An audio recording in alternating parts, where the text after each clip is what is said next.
Welcome back, Tradition Rewired listeners. I'm here with a friend of mine, Mariam Wahba. Mariam, welcome back to Tradition Rewired. Good to be with you again. Well, I'm very grateful that you are my go-to person for all things going on in the Coptic and the Egyptian world. And this past May, when I heard about this situation with St. Catherine's monastery in Sinai, the world's oldest monastery, I was really worried. And you just recently published an update, Egypt's war against the world's oldest Christian monastery. So, Mariam, would you tell us a little bit about why this monastery is so important for every Christian, for the world's Christians, and what this new court ruling about kind of nationalizing the monastery means for us? Absolutely. So I'll actually take us back to May when we were texting about this initially, and I remember seeing all the headlines about the monastery, and some of them were alarmist, some of them were attempting to understand what's going on, and I remember getting a text from you saying, like, what's happening here, What's because really there was happening? so much. There were several attempts to understand what was happening, but really there was no clarity at the moment. And I remember telling you, it's too early to call it. Although the court ruling had happened, we had really not dug into Egypt's reaction, and more importantly, the international reaction, and particular within the international reaction, the Greek government's reaction. And there I'll begin telling the story of this monastery. So St. Catherine's is a monastery deep in the Sinai Peninsula on Egyptian territory, and it is famous for many reasons, but one of which is that it is the longest inhabited Christian monastery in the world, having been occupied by monks since the 6th century or so. So 1,500 years, this monastery has been a sanctuary for worship and scholarship and refuge from wars and famines to everything in between. And that's what makes one of the reasons why this monastery is so special. Another thing I learned in the process of doing my research to write this free press article is this monastery also has the longest continuous manuscript collection, and it rivals any of that of the Vatican's even, because even though the Vatican's is technically larger, it's not as continuous as St. Catherine's manuscript collection. It also has some of the world's oldest and most important icons, including the Pronkantoktor, Yeah. Prontoctor. So you'll edit that out, or maybe not. You keep it in. Yeah, Um, Pantocrator. It's hard to say. right, exactly. So anyway, there. I mean, I could go on and on about why this monastery is important and vital for historical reasons, for theological reasons, but you get the gist. Now, in Yeah. May, sorry, go ahead. No, I was just going to say that before I wasn't able to visit St. Catherine's Monastery when I traveled to Egypt with my family, but I'm very jealous in a good way that you got to take many trips with your Coptic community to St. Catherine. So if you just want to share a little bit about what that spiritual experience is like, and if you're you're a Christian but you're not of an Orthodox or Catholic background, this is the site where Moses encountered the burning bush of God. So this is very significant territory. I remember the icons, icons from the fourth century, third and fourth century, coming to Los Angeles, and we were so excited because it was such a big deal that these icons that not everybody gets to travel to Egypt were coming to Los Angeles. We were going to see them. Of course, that was a very rare experience. So this is something very meaningful. In the life of the worldwide church. Also, I love Saint Catherine of Alexandria. She's a great saint. So Absolutely. I mean, and I discuss some of that theological importance and history in the beginning of the article, where I say, across the three Abrahamic faiths, this is where Moses saw allegedly the burning bush, and then received the Ten Commandments at the foot of the Sinai right. Mountains, where St. Catherine's is located. So there really is a lot of historical importance to this. And again, in doing my research for the free press article, I found myself on the St. Catherine's Monastery's official website, and Awesome. it's a monastery's website, so it's not the most updated thing, but they do have amazing resources and kind of nuggets of the manuscripts that um, detail some of the really important points in history in which the monastery was pivotal and important. And they talk about the Prophet Muhammad, and he sent a mission or something like that at some point in the monastery's early days. So there's a lot of history there to unpack, and the monastery is meaningful. So putting that aside, trying to understand what this monastery means to Egypt as an institution. Um, the monks have been the sole protectors, I guess you could say, of the manuscript collection for as long as they have existed. And for decades, they have approved scholars' visits to come to the monastery and spend time with the manuscripts and being able to access, including a pretty large digitization project in partnership with an American NGO and UCLA, the university, for it's been ongoing for about 6 years, I believe. And that was halted. But maybe I'm getting a little bit ahead of myself here, and maybe I should backtrack to that May court ruling. So, for our purposes, I won't get too much into what the court ruling actually says and the details of it because it's a little complicated, as are court rulings.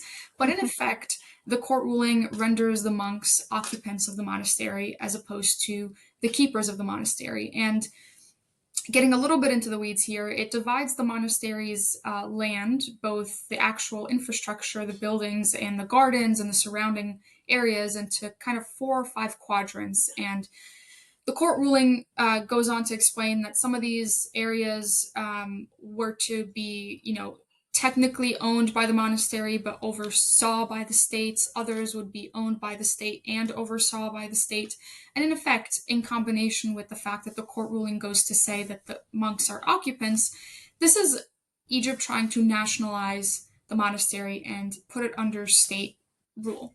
Right. And in the weeks after that court ruling happened, in people's attempts to try to understand what was happening, um, the Egyptian government wanted to get ahead of it and put out an op-ed by the foreign minister saying, this alarmism, this fear over what is going to happen to the monastery, is really uncalled for. And you'd expect an op-ed like that to kind of put people at ease, especially the Hellenic government, which has been the historical protector of the monastery. It has a really special relationship with the monks, given that all 25 of them are actually Greek Orthodox monks Right. with Greek citizenship. Um, and instead, the op-ed kind of says something to the effect of the religious protocols of the monastery will not be disturbed, meaning prayer can go on, the monks can stay on the monastery and practice as they wish, which is not really the point, right? And I Right. explain this in the free press piece, is that that's hardly the point. I mean, letting the monks pray on the piece of land that they have kept for 1500 years, woohoo, like really we're going to throw a party and celebrate over that. And what's at stake is really the monastery's autonomy, being Yeah. able to grant access to the scholars it deems fit to come study and see the manuscripts, being able to be in contact and collaborate with American and other foreign institutions that wish to have access to the monastery in the way that the monks see fit. They've kept the monastery open and operational for 1500 years, and now the Egyptian state is coming in and saying, you know what, we're going to try to do a different job, a better job, perhaps, in their rhetoric. Right. And what's upsetting is that, it turns into being owners of a place and protagonists of a place to like guests of a place. It's a very like dimmy shift to say, oh, well, don't worry, you can still be here and you can still pray. But if you don't get to determine, like you were saying, relationships with the United States, with UCLA, with academic institutions, with having Christian history, culture, and influence, be available for scholarship, then yeah, I mean that's a huge problem, and something we definitely need to fight for.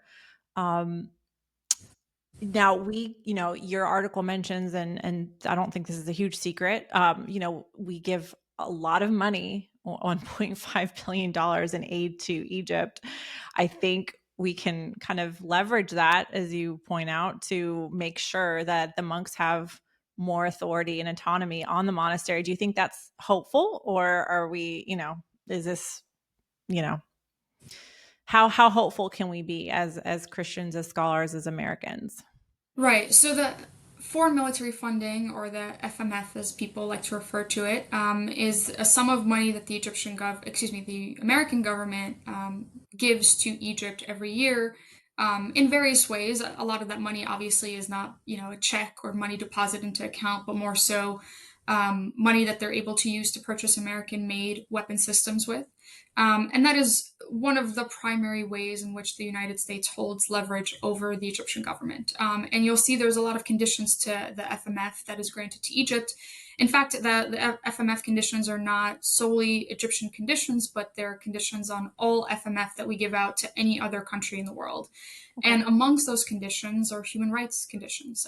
The United States does not give money or weapon systems to countries that violate human rights laws, and at least should be moving in a direction where they are reforming their institutions, their laws, their doctrines in a way that reflects American U.S. foreign policy interests, and especially under Secretary Rubio.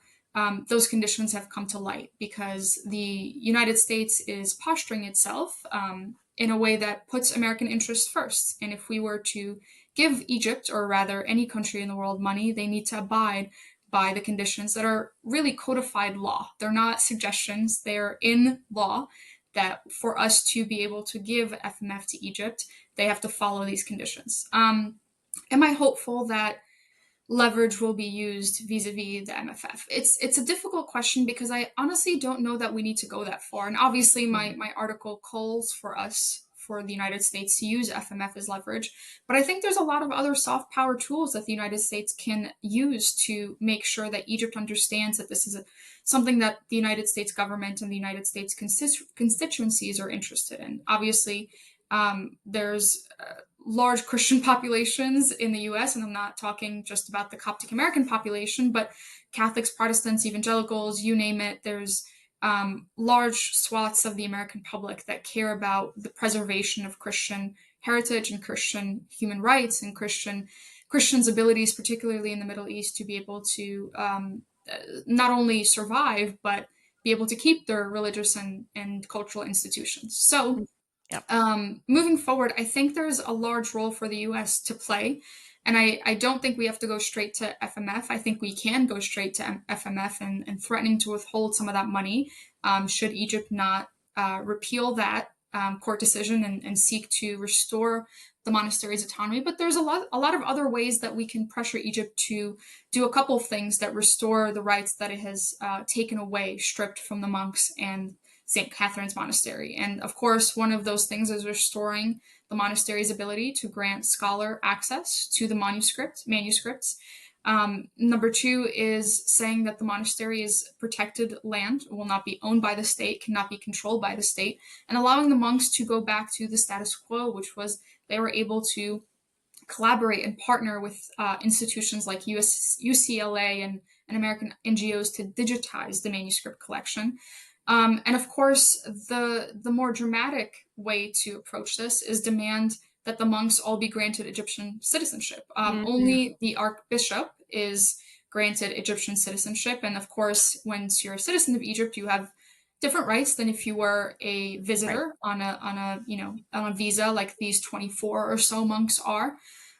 So there's varying degrees that the U.S. can engage with Egypt on this, but there's definitely simple, plain asks that the United States government can make of Egypt to try to move towards a better understanding of what St. Catherine's is and what the state ought to do to protect it. And I'm curious to see how hard the Greek government fights along with hopefully the United States on this, because your article mentioned that scholarship and access has halted as of now. So that's very disappointing, especially for the scholars who are hoping to go to Egypt and to continue with their studies. To not have access is a really big deal. So, well, I think it always makes me smile that a place where monks have prayed and worshipped for centuries is named after a wonderful female saint, Saint Catherine. And I think I pray as a believing Christian that she will protect her monastery and her monks and her scholars, because she's also the patron of theologians, and particularly female theologians. So I'm hopeful, but I tend to be that way anyway, Mariam. But when I found out the news this summer, and I messaged you, I was so devastated because it's such an important piece of our heritage. So, well, thanks for all the work that you do bringing light to all these issues. If you want to check out Mariam's work, I will link the article. She's an analyst at FDD and just a great. You're just great, Mariam. So thank you. Thanks for having me.